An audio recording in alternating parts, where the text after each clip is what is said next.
السلام علیکم، آپ دیکھ رہے ہیں کے news channel HD۔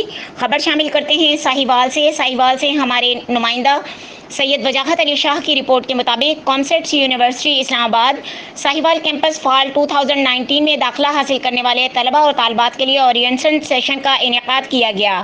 Orientation session کا مقصد داخلہ حاصل کرنے والے نئے طلبہ کو یونیورسٹی کی انتظامی ڈھانچے، قواعد و ضوابط، سہولیات، اسکالرشپ پروگرامز، ہم نصابی سرگرمیوں، سیمیسٹر اور اسٹڈی کیلنڈر، ممکنہ چینلز کے بارے میں رہنمائی فراہم کرنا تھا۔ اس موقع پر ہر ڈپارٹمنٹ کے ہیڈ انچارج نے اپنے ڈپارٹمنٹ کا تعارف پیش کیا۔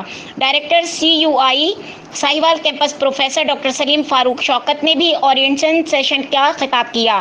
ان کا کہنا تھا کہ طلبہ نہ صرف صحیح سمت کا تعین کر کے بہتر انداز میں آگے بڑھیں بلکہ دستیاب وسائل سے بہتر انداز میں مستفید ہوتے ہوئے اپنے استعداد کار میں بھی اضافہ کریں۔ انہوں نے کہا کہ کامسیٹس یونیورسٹی اسلام آباد ساہیوال کیمپس میں دوران تعلیم طلبہ کو بہترین تعلیمی ماحول کے ساتھ ساتھ تحقیق کے لیے بھی تیار کیا جاتا ہے۔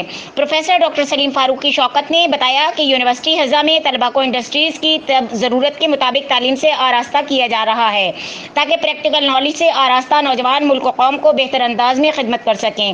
انہوں نے طلبہ کو مشورہ دیا کہ پڑھائی ہی ایک ایسی چیز ہے جو ہمیں موجودہ مشکلات سے نکال سکتی ہے، لہٰذا طلبہ کو چاہیے کہ وہ دل لگا کر محنت